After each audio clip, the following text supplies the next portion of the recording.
한인요양원 인수를 위한 모금이 목표액 450만 달러를 초과 달성했습니다. 아리랑 시니어 센터는 모금 마감 일주일을 앞두고 473만 5,277달러가 모아졌다고 발표했습니다. 최등용 사장의 100만 달러 기부가 커다란 기폭제로 작용하면서 조기 목표 달성은 물론 최고의 모금 액수를 기록할 수 있었습니다.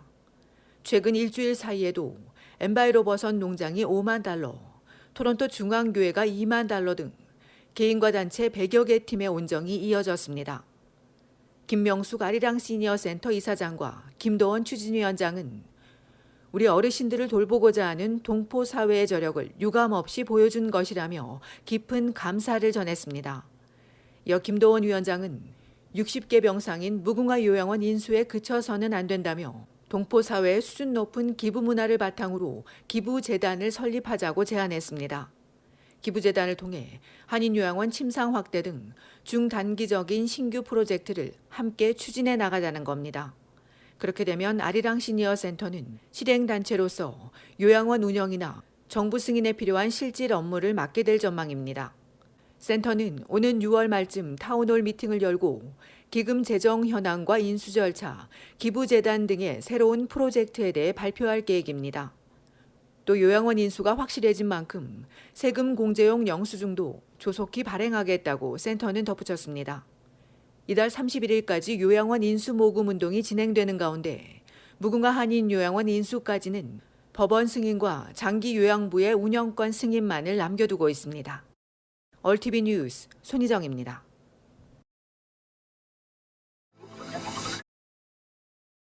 코로나19 백신 접종을 해도 코로나에 감염되는 사례가 나오고 있습니다. 최근 온타리오주 피터보로에 있는 페어헤븐 장기요양원에서 2차 접종까지 완료한 거주민 1명이 지난 21일 코로나19 확진 판정을 받았습니다. 이에 앞서 직원 2명도 확진 판정을 받았습니다. 이들이 언제 백신을 접종했는지 공개되지 않아 항체가 생기기 전에 감염됐는지 아니면 예방접종 완료 후 14일이 지났는데 감염됐는지는 확인되지 않고 있습니다. 또 거주민의 현재 상태에 대해서도 알려지지 않았습니다.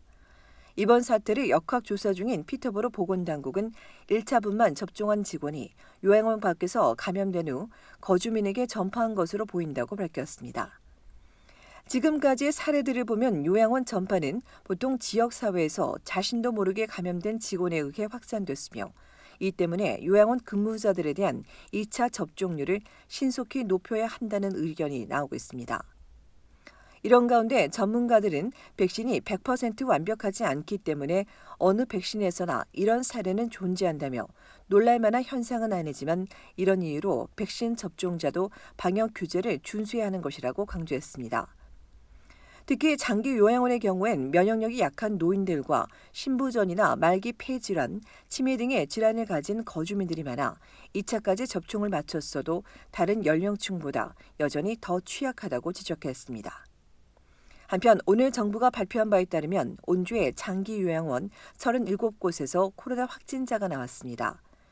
이 중 요양원 17곳에 거주하는 어르신 61명이 현재 치료를 받고 있으며 요양원 직원 119명도 격리 중이거나 치료 중입니다. 온주에선 코로나 팬데믹 이후 지금까지 장기요양원 거주민 15,294명이 코로나에 감염됐고 3,951명이 희생됐는데 이는 전체 사망자의 절반에 가까운 45.5%에 달하는 수준입니다.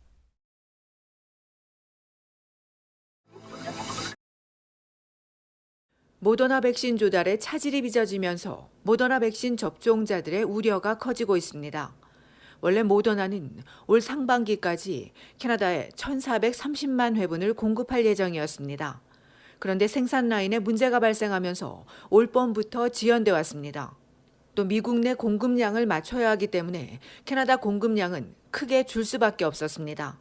때문에 지금까지 캐나다에는 3분의 1이 조금 넘는 560만 회분만 공급됐습니다. 오늘 발표대로 다음 주 50만 회분, 6월 14일 이전에 150만 회분이 추가되더라도 여전히 절반을 조금 넘는 수준에 그치는 겁니다. 회사가 6월 14일 이후 공급량을 늘리겠다고 약속했다지만 구체적인 공급량이나 일정은 알리지 않고 있어 향후 이들의 발표에 관심이 모아지고 있습니다.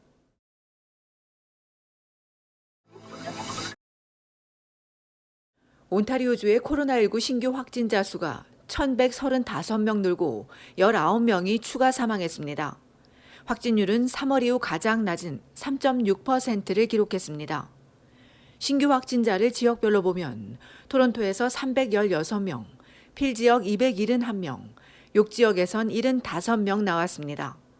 변이 바이러스 사례가 꾸준히 증가하는 가운데 영국발 변이가 가장 많이 확인되고 있으며 인도발 변이도 최근 들어 급격히 증가하는 것으로 알려졌습니다.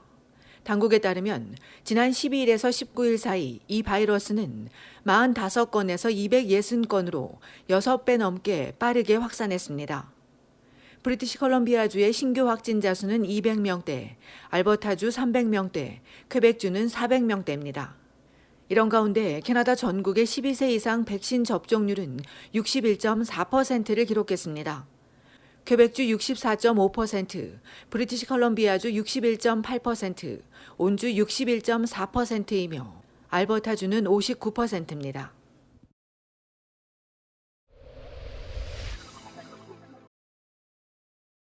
맥도날드가 한국이 낳은 세계적인 K-팝 그룹 방탄소년단 BTS와 함께 만든 세트 메뉴 판매를 시작했습니다.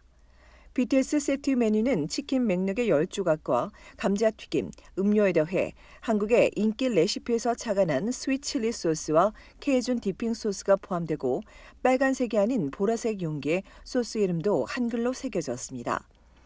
온타리오주 토론토를 포함해 12개의 나라에서 한정판 BTS 밀을 어제 첫 출시하자 토론토의 BTS 팬 아미들은 BTS 밀 세트를 구입한 뒤 인증샷을 찍어 후기와 함께 소셜미디어에 올리고 있습니다. 맥도날드가 유명 연예인과 손잡고 글로벌 세트 메뉴를 출시하기는 이번이 처음입니다.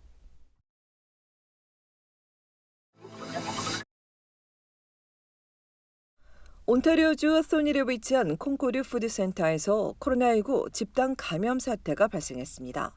육지보건당국은 지난달 8일에서 이달 21일 사이 이 마트를 다녀간 주민들은 14일 동안 의심 증상이 나타나는지 살피고 증상을 보이면 즉시 검사받을 것을 당부했습니다. 보건당국은 콩코드 푸드센터에서 직원 14명이 연이어 코로나 확진 판정을 받자 지난 12일 아웃브레이크를 선언하고 역학조사를 진행했으며 이후 지금까지 콩코드 푸드센터발 확진자 수는 23명으로 늘었습니다. 이들 확진자 대다수는 욕지역 주민이지만 2명은 토론토에, 2명은 필 지역에 거주하며 1명은 무스코카 주민으로 확인됐습니다. 욕지역 보건당국은 코로나 감염 예방과 통제를 위해 모든 확진자는 최근의 이동 경로와 접촉자, 연락처 등을 사실대로 제공해야 한다고 강조했습니다.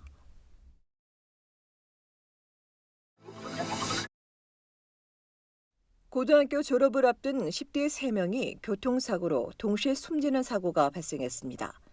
어제 새벽 0시쯤 브리티시 콜롬비아주 켈러나의 골든 드라이브 인근 도로에서 검은색 혼다 시빅 차량이 전봇대를 들이받았습니다.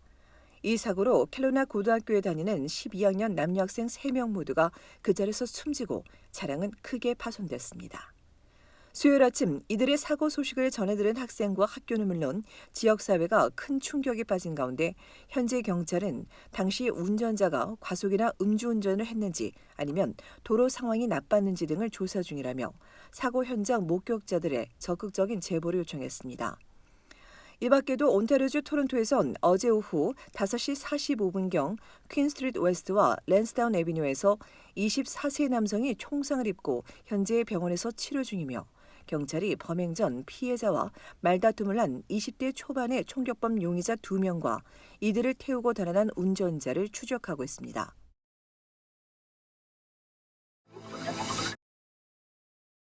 캐나다인의 절반이 코로나19 대유행 이전으로 돌아가는 데 대해 걱정이 앞서는 것으로 나왔습니다. 설문조사 기관이 대유행 이전으로 돌아가는 데 대해 물은 결과 11%는 아주 걱정되고 41%는 어느 정도 걱정된다고 응답해 52%가 우려한다고 답했으며 반대로 전혀 걱정하지 않는다는 응답은 30%, 조금 걱정된다는 응답도 18%로 나왔습니다.